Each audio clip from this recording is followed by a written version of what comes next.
Assalamualaikum warahmatullahi wabarakatuh.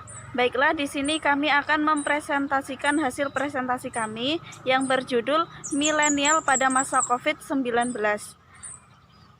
Sebelumnya, perkenalkan, nama saya Yuyun Windiani sebagai moderator, dan di samping saya ada Tati Wulandari, Tika Novianti, Salza Fadila. Yang pertama yang akan dijelaskan oleh Tati Wulandari. Kepada Tati Wulandari kami persilahkan. Pembelajaran daring pada masa pandemi COVID-19. Pandemi COVID-19 terus mewabah. Situasi ini berdampak pada beberapa kebijakan termasuk pada pola pembelajaran, mekanisme administrasi dan sistem komunikasi atau pertemuan individu. Imbauan pemerintah pada masyarakat agar bekerja, belajar, dan beribadah di rumah dilakukan dengan penyertaan hukuman dan tindakan. Sementara itu, sekolah sebagai unit pendidikan secara otomatis menjadi tempat berkumpul bagi warga secara permanen, terkena imbas dari kebijakan agar tidak berkumpul demi pencegahan penularan virus COVID-19.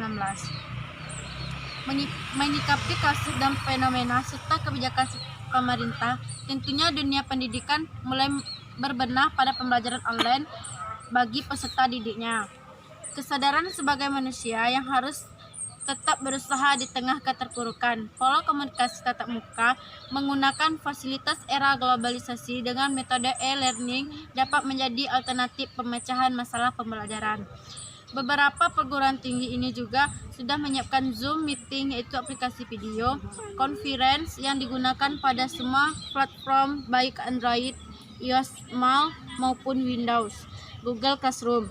Harapannya terhadap sistem pembelajaran online masih tetap melakukan interaksi secara relatif.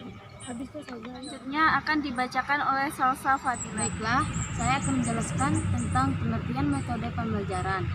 Pengertian metode pembelajaran adalah suatu proses penyampaian materi pendidikan kepada peserta didik yang dilakukan secara sistematis dan teratur oleh tenaga pengajar, atau dapat diartikan suatu strategi dan taktik dalam melaksanakan kegiatan belajar dan mengajar yang diaplikasikan tenaga pengajar agar tujuan pembelajaran dapat tercapai dengan baik.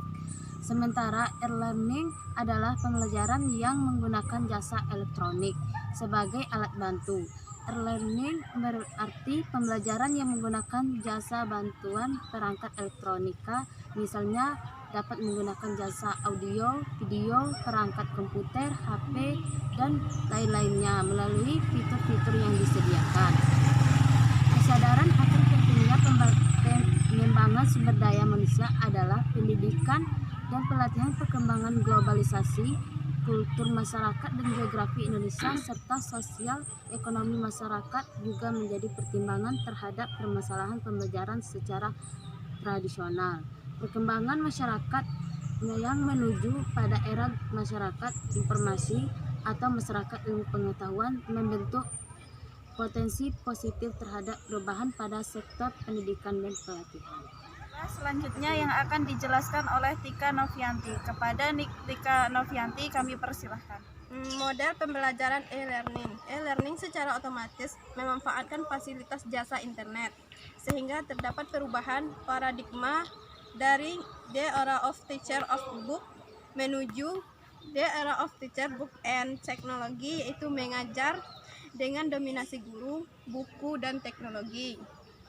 Sifat interaktif yang dapat dimanfaatkan dari media internet adalah media massa dan interpersonal, yang mana akses informasi dari seluruh penjuru dunia sebagai suplemen komplemen wakil dari pengajar sebagai sumber pelajar.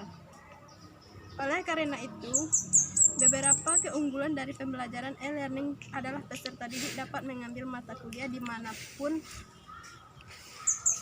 di seluruh dunia tanpa batas institusi atau batas negara. Peserta didik juga dapat mengakses pada alur di bidang yang diminati.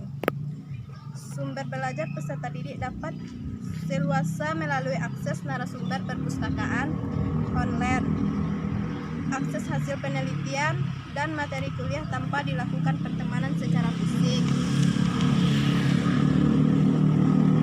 Karakter e-learning mengarah pada kegemaran belajar dan melakukan kajian pengembangan diri. Kondisi